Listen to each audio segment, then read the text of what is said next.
Mathew Ward message, Universal Changes. Channel, Suzanne Ward. With loving greetings from all souls at this station, this is Mathew. We are pleased to greet Arnold, who accepted our invitation to address this email. It's hard to believe the world can change so dramatically that we'll be in fifth density in only 35 to 40 years. How did Arnold's people come up with that timeline? Does Donald Trump as USA president change that either way? Did they factor in that AI, clones or doubles, are replacing dead persons and people are oblivious? How does transgenderism fit into the timeline? Arnold, Mathew, thank you for inviting me to speak about those matters. Greetings, dear souls. If you had the panoramic view of your world that we do, you would see stunning eras in ancient history, activity worldwide at this very moment, and the spectacular glow of Earth's golden age, the exhilarating world in the timeless continuum that in linear time your light is helping to manifest. Our awareness of what the population is doing at various points in the continuum is the fulcrum of our calculations. To explain how we arrived at 35 to 40 years, I have to start by saying everything is energy, that energy is cosmic consciousness, and whatever happens anywhere affects everything else everywhere else. Nothing happens in isolation. About 9 decades ago the highest Universal Council's process of eradicating darkness in this part of the universe reached Earth. A massive infusion of light let the planet start ascending out of deep third density and the liberation of its residents from dark control began. They, you, are inextricably connected with Earth's subatomic functioning, which is aligned with activity in your solar system, on into your galaxy and everywhere beyond. Every soul and every happening on Earth is part of intricately tuned astronomical frequencies that keep the universe in balance as countless souls in myriad worlds are evolving at a pace that's comfortable for them and is in concert with the whole.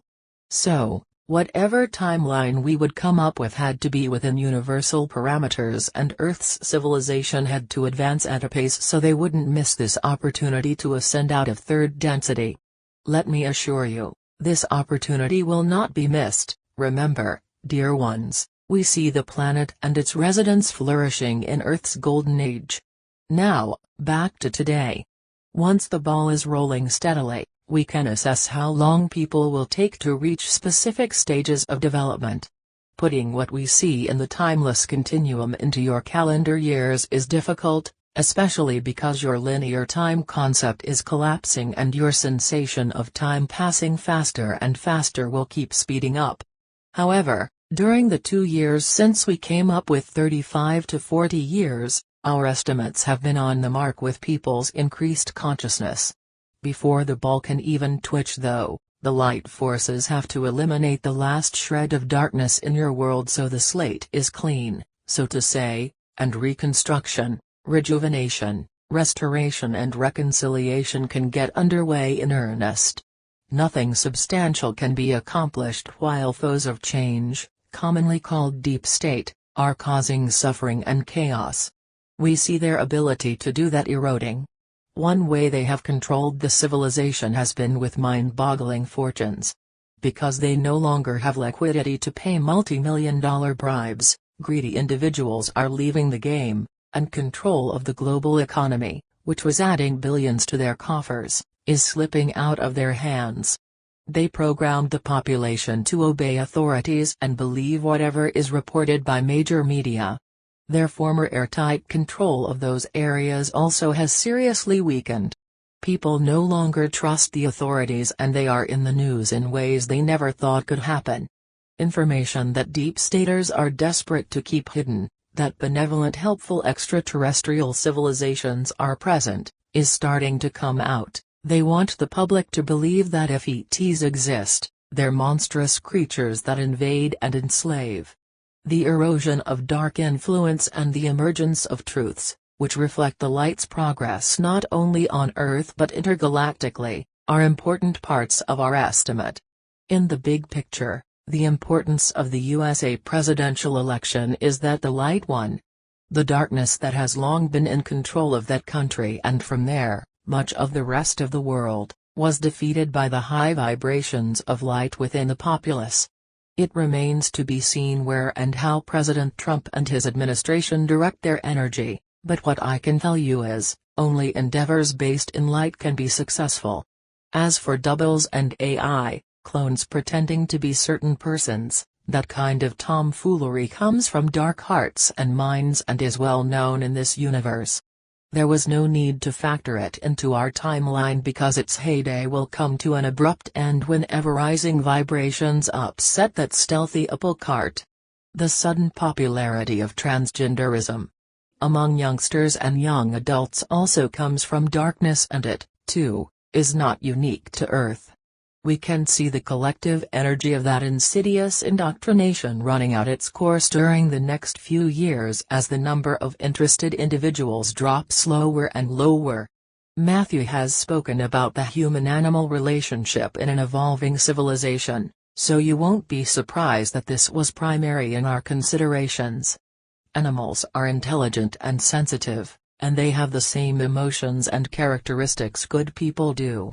Species-wide, cetaceans are the most advanced souls on the planet, and many other highly evolved souls incarnated as dogs, cats or horses to be beacons of love, loyalty and compassion and to anchor those energies for people to embrace and emulate. It is heartwarming that a growing number of persons and both wild and tame animals are showing the mutual respect, friendship and assistance that existed when the planet was originally populated.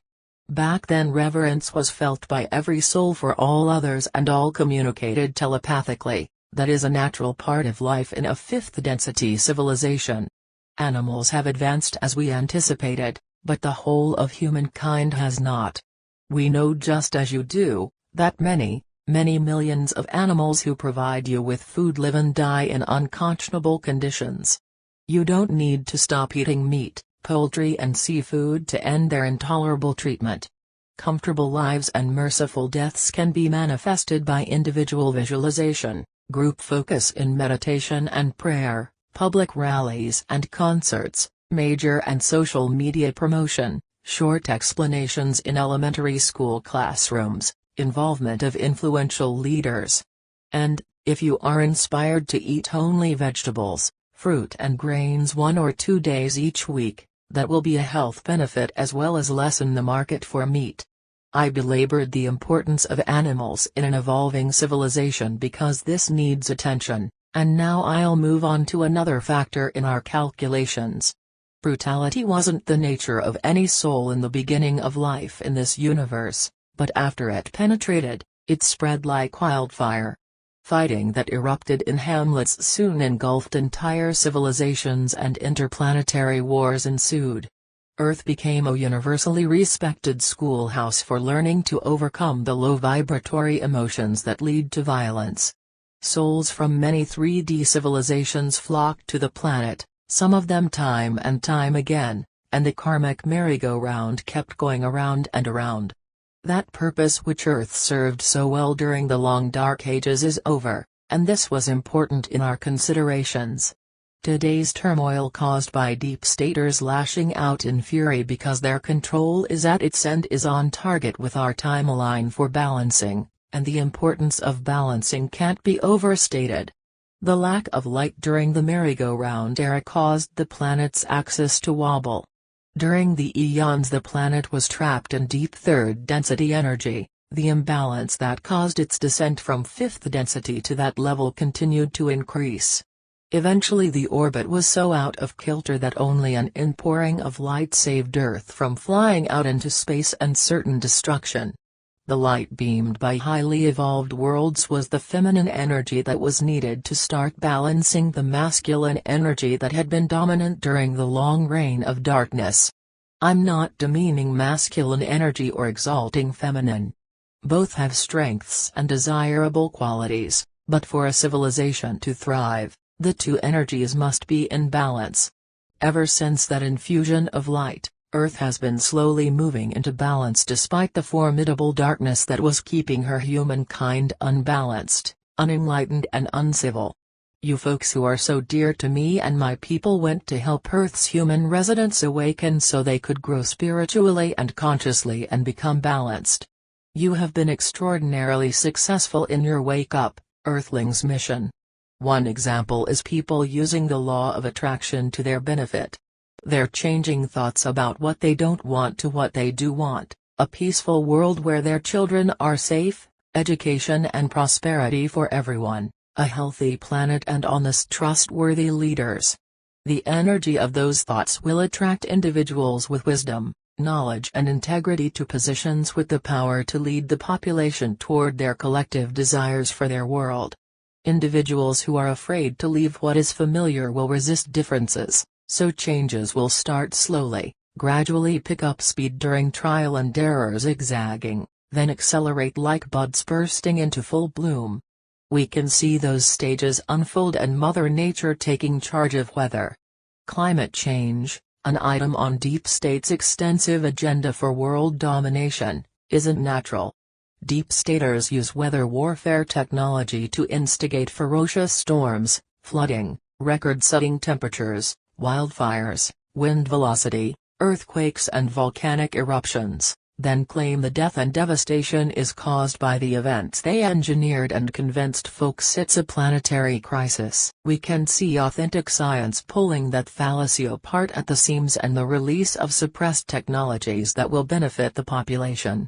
The end of contaminating the entire world with toxins in chemtrail spray, pesticides, herbicides, food and drinking water is apparent, too.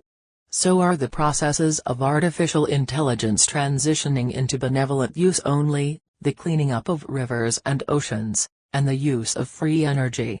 Regarding off-planet visitors with technologies that can dematerialize radioactive waste and turn deserts into arable lands, it appears that the timing of their arrival depends upon a worldwide welcoming sentiment. Of course it's Earth's people who will transform their world to be what they want, and to do that requires their advancing in conscious and spiritual awareness. There is no way to calculate when billions of souls do that, so imagine, if you can, the best analogy I can think of, corn popping constantly for the next 10 years or so. Self-empowerment already is evident in numerous small ways like tattoos, jewelry attached to body parts, unusual fashions and other choices that are personal statements. When that same sense of different extends into avenues that benefit the society, dramatic changes will come. We can see, for instance, free education with everyone having access to the branch of schooling that fits his or her aptitudes and interests, and all kinds of work being equally respected and compensated. Partisan politics and dynasties will give way to republic forms of governance, and instead of competing or fighting, nations will cooperate and share noteworthy developments. Areas changing significantly will overlap and benefit from shared ideas, inventions and innovations. Belief in bodies' self-healing systems will become pervasive and established medicine's lucrative business enterprise will be replaced by personal healthcare management. Souls that incarnate in the next few years will become the first wave of adults completely free of discrimination based on gender, race, religion, social and financial standing, culture, profession, and political and philosophical ideology. That generation and all that follow will know their divine sovereignty and multidimensional immortality, their origin in creator source and interconnectedness with everything in the cosmos. Souls coming in with multiple DNA strands and crystalline cells that contain cosmic knowledge will choose parents who were called indigo, crystal or rainbow children or be attracted to noteworthy projects in which those visionary individuals are involved. The power of innate knowingness will engender unity consciousness, the optimum state of a civilization's collective mind, body and spirit, and the foundation of life in Earth's golden age. And there you have it, dear ones. My people honor you for steadfastness in a most difficult mission, living in a third-density world to help Earth's people take their rightful place as members of our universal family. Please love yourselves as much as we love you. Matthew, thank you for inviting me to speak, and Susie, thank you for receiving my message. Matthew, Arnold, thank you for your enlightening and encouraging explanation. We are grateful to you and all others in the extraterrestrial special forces, and we will rejoice when you can introduce yourselves to the people whom you have assisted in so many vital ways. Arnold, we look forward to that day too. Now I shall take my leave. Matthew, beloved sisters and brothers, all light beings in this universe are cheering you ever forward on your earth journey and are supporting you with the unparalleled power of unconditional love. Love and peace, Suzanne Ward.